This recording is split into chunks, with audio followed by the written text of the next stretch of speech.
آپ تصور کیجئے عربوں کے ہاں عقیقے کا رواج موجود تھا کہ والد عقیقہ کرتا یا پھر دادا عقیقہ کیا کرتا. ٹھیک ہے. جناب سرکار اور روایت کیا تھی کہ ایک شخص کے لیے ایک جانور ذبح کیا جاتا. یعنی یہ جو بعد میں سرکار دو عالم صلی اللہ علیہ وسلم نے اس کا جو ہے وہ جینڈر چینج کیا, اس کی ترتیب تبدیل کی, اس سے پہلے تک ایک شخص کے لیے ایک جانور ذبح کیا جاتا. بالکل صحیح ہے. جو درمیانے درجے کے باوسائل لوگ ہوا کرتے تھے وہ مینڈا یا بھیڑ جو ہے اسے ذبح کرتے تھے, کچھ بکری ذبح کرتے تھے, پھر کچھ اور بہتر ہو جاتے تو پھر وہ اونٹ ذبح کیا کرتے تھے. یہ ایک سیٹ پیٹرن تھا, سال ہا سال سے صدیوں سے چلا آ رہا تھا. اب تصور کریں اس گھرانے کے وسائل کا عالم کیا تھا کہ سرکار دو عالم صلی اللہ علیہ وسلم کی پیدائش کے اوپر جناب عبد المطلب جو ہیں وہ عقیقے کے نام پر ایک عظیم الشان, میں اگر اسے بین الاقوامی دعوت کہوں تو شاید غلو نہ ہوگا, آپ ایک دعوت کا اہتمام کرتے. اللہ اکبر. اور اس گھرانے کا عالم کیا ہے, وسائل کا عالم تصور کریں. حضرت حسان بن ثابت مدینے کے رہنے والے, حضور کے جو شاعر دربار رسالت مآب صلی اللہ علیہ وسلم, حضور نے بڑی منفرد عزتوں سے ان کو نوازا. حضور کے ذکر کی برکت سے آج تک دنیا ان کا نام لیتے ہوئے راحت محسوس کرتی. بے شک ایسا. حضرت حسان بن ثابت ظاہری عمر کے اعتبار سے سرکار دو عالم سے 8 برس بڑے.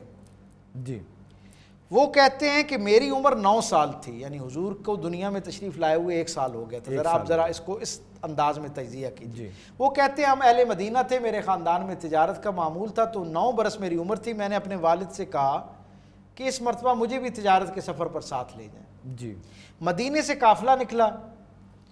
طریقہ کار اور روٹ یہ تھا کہ پہلے مکہ آیا کرتے تھے, وہاں قیام کرتے, اور مکے سے پھر عکاظ اور طائف کے لیے جاتے جہاں پر منڈیاں لگتی ہیں اور وہاں تجارت. بالکل ٹھیک ہے. یہ ایک سیٹ پیٹرن تھا اہل مدینہ کے لیے.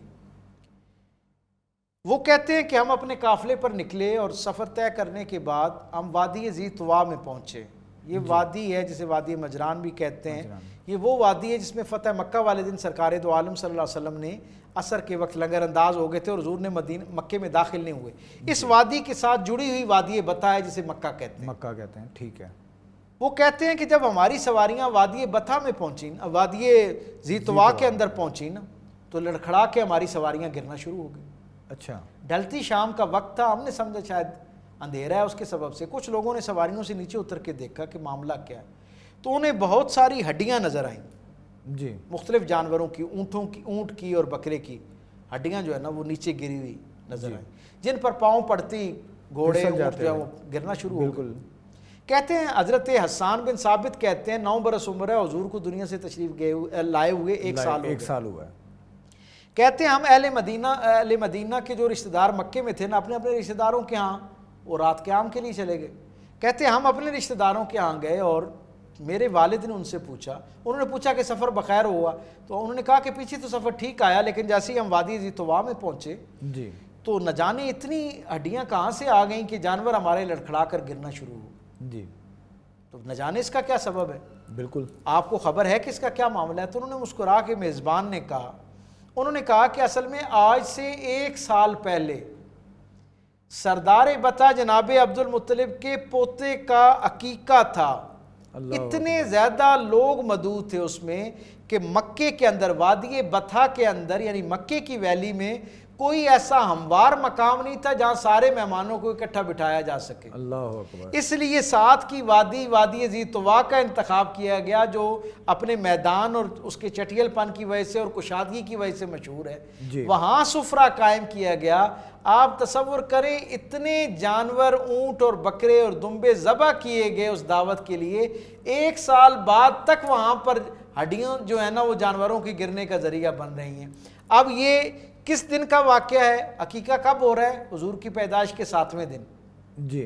7ویں دن ایک گھرانے کا عالم یہ ہے کہ اس کے وسائل اتنے ہیں کہ مہمانوں کے لیے وادی ذی طوا کا انتخاب کیا جا رہا ہے. اتنے وسائل ہیں, اتنے جانور ذبح کیے جا رہے ہیں.